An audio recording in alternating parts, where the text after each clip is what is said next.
Hi friends, Telangana రాష్ట్ర ప్రజలందరికీ అదిరిపే శుభవార్త. కొత్త ఆసరా చేత పెన్షన్లు భారీగా అయితే పెంచారు. మరి ఇప్పటివరకు కూడా ఈ నెల అంటున్నారు, ఆ నెల అంటున్నారు.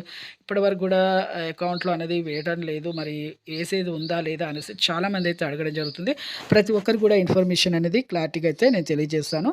మీకు స్కిప్ చేయకుండా అయితే మీరైతే వీడియో అయితే చూస్తేనే మీకైతే అర్థమవుతుంది. లేట్ చేయకుండా అయితే వీడియోలోకి అయితే వెళ్ళిపోయే ముందు పక్కన ఉన్న bell icon all symbol button గంట సింబల్ నొక్కండి. ప్రతి ఒక్కరు కూడా పాత వారికి, కొత్త వారికి, వృద్ధులకి, వితంతువులకి, ఒంటరి మహిళలకు 4,000, వికలాంగులకు 6,000, హెచ్ఐబీడీ చేనేత మగ్గం కార్మికులకు 4,000, డయాలసిస్ వారికి కూడా 4,000 అండి.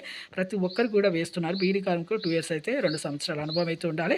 ఈకేవైసీ ఎంపీసీ లింక్ అయితే చేసుకోవాలి. Phone number Aadhaar card link చేసుకొని, ఆధార్కి ఫోన్ నెంబర్ మరియు బ్యాంక్ అకౌంట్ లింక్ చేసుకొని 1 నెల 2 నెలల డబ్బులు కూడా మీరు బ్యాంకులో మీరు ఏ నెల ఆ నెల డబ్బులు తీసుకోవాలంటే, లేకపోతే రద్దు చేస్తున్నారు. అలాగే వెరిఫికేషన్ చేస్తున్నారండి. సదరము ఆధార్, రేషన్ కార్డు వెరిఫికేషన్ చేస్తున్నారు. అలా లేట్ అయింది. అలాగే ప్రభుత్వ ఉద్యోగం చేసే పిల్లల తల్లిదండ్రులు రద్దు చేస్తున్నారు. 4 వీలర్ ఉన్న వారికి రద్దు చేస్తున్నారు. అంటే కారు ఉన్న వారికి రద్దు చేస్తున్నారు. బిల్డింగ్ ఉన్న వారికి రద్దు చేస్తున్నారు. ఇలా వెరిఫికేషన్ వల్ల లేట్ అయిందని చెప్పడం జరిగింది. లైక్ చేయండి. Thanks for